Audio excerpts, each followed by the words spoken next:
I'm a bit scared too. Don't say that. You're not going to scream.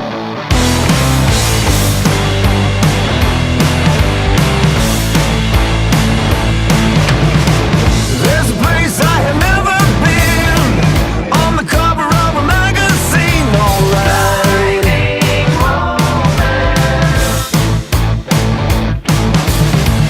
Gotta stay till the bitter end, I'm the upshot of fallen trends, alright.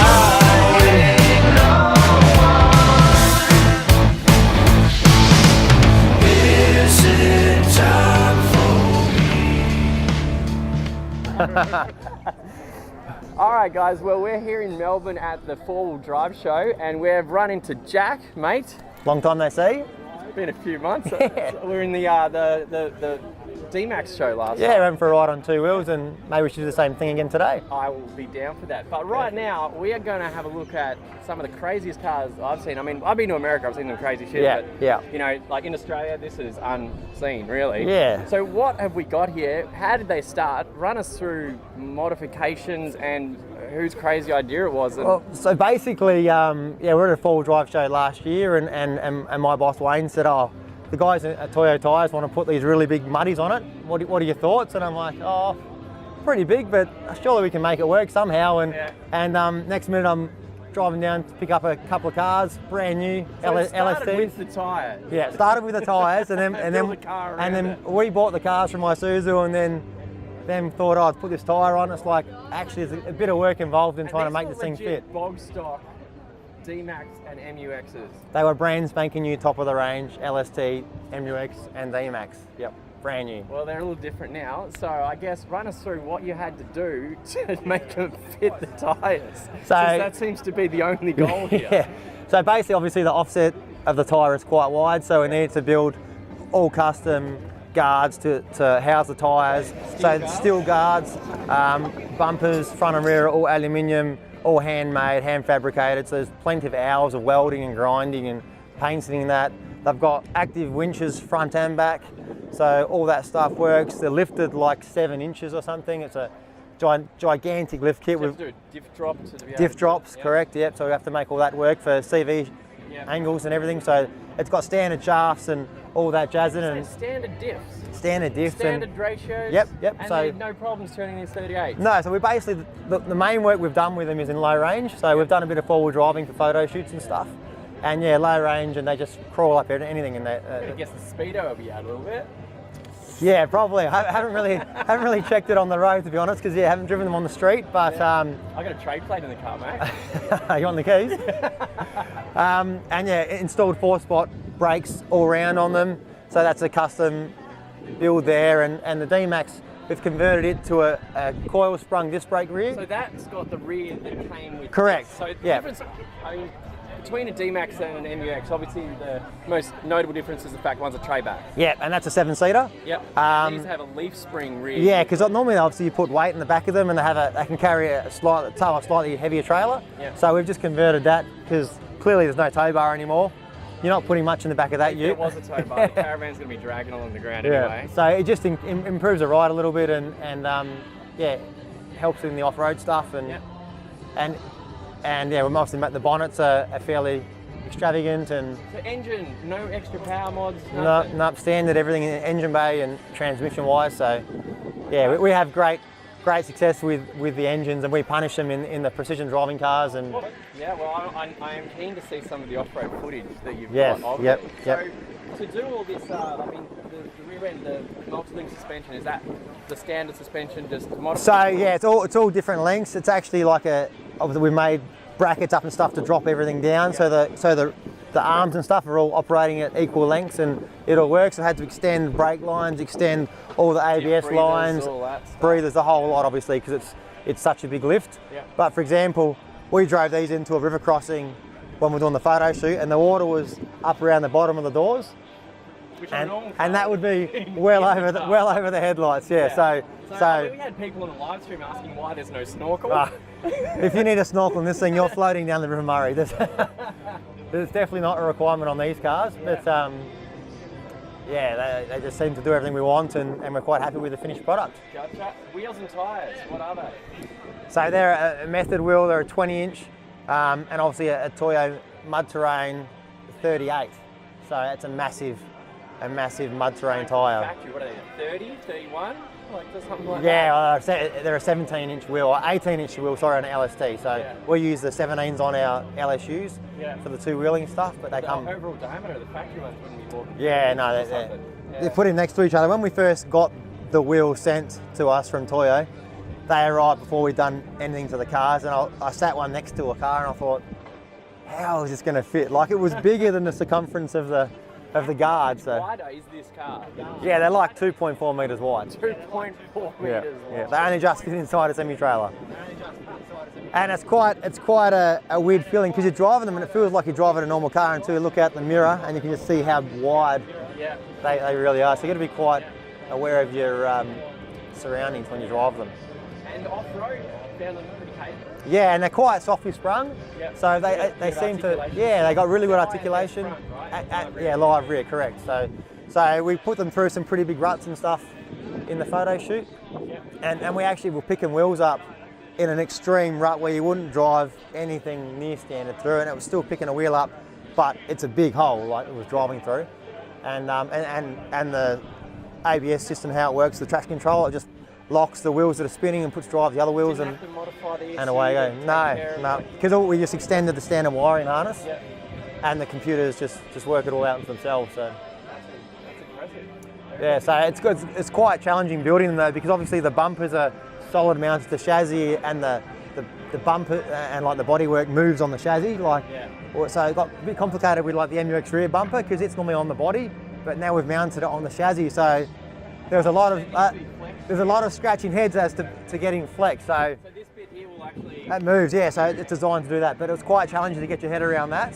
So the body actually will move this stage. Yeah, so the body is rubber mounted and the bars are on the chassis, so that's how you get the maximum strength in all that for impacts and whatnot.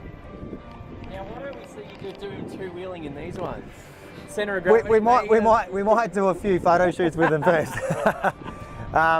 But yes, I reckon the two-wheeling that you won't have to be up anywhere near as high for that centre of gravity. I reckon it'll just pop straight up. Yeah, that's probably why it's not road legal. I'm going to hazard a guess. Yeah, we might need to get friendly with some engineers to get a rego plate put on it, but I think it's achievable for sure. Yeah. So these are remote shock.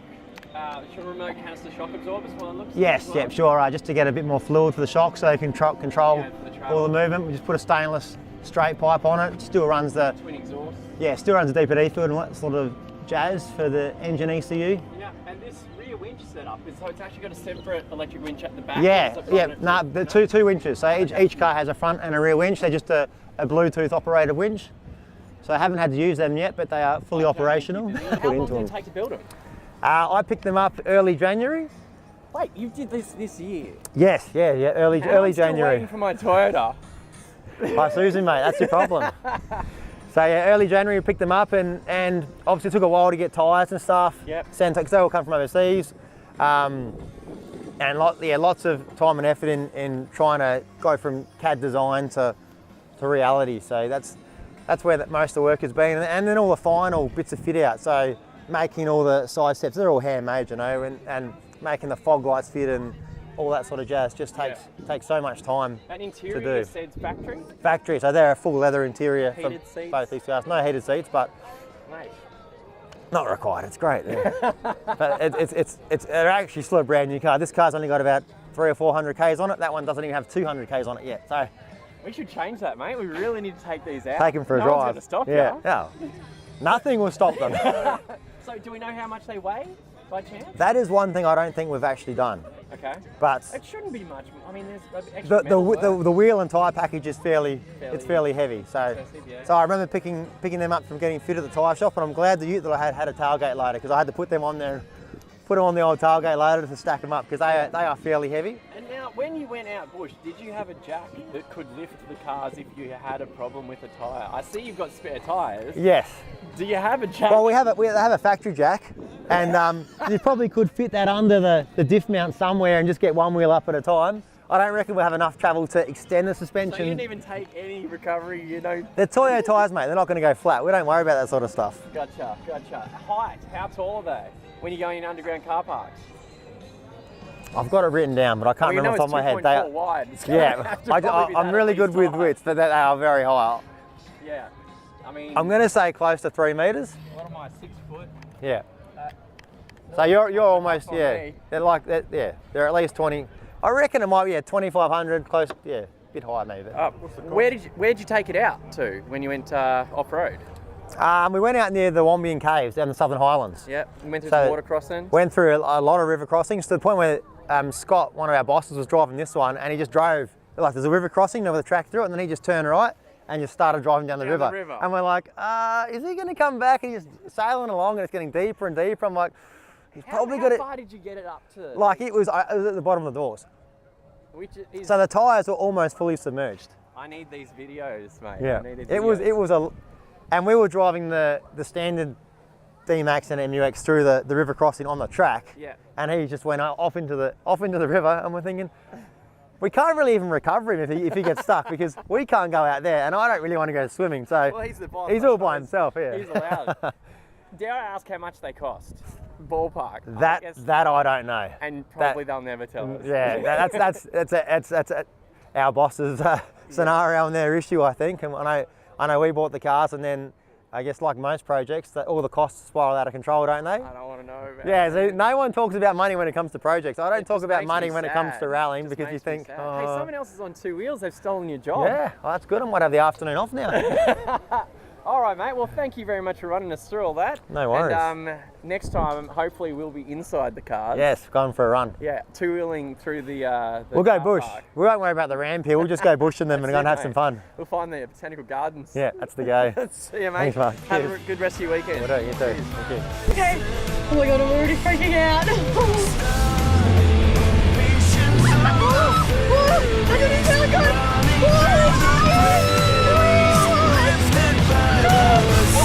Oh my god. Down now.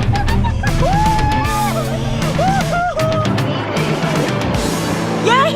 Yeah, how was that? Let's go again. Well, you're going in this one now. Have you ever been on a 45-degree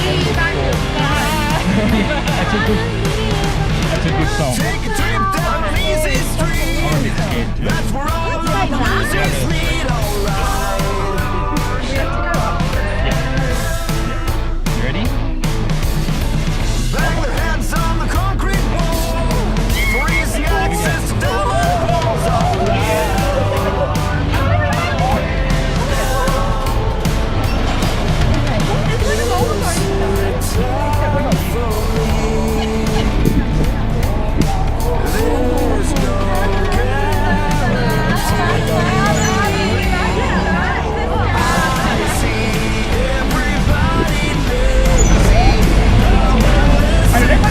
Here we go. So we're going to go down on a 45 angle as well. Here we go. You alright? Yeah, no,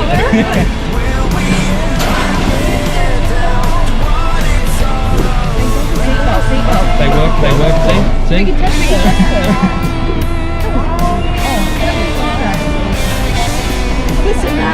and then he just got to do like some trick. There we go. Beautiful sunny day here in Melbourne. Catered event. Found somewhere nice and cool to stay out of the sun. Sun smart and all that, you know. I see everybody there.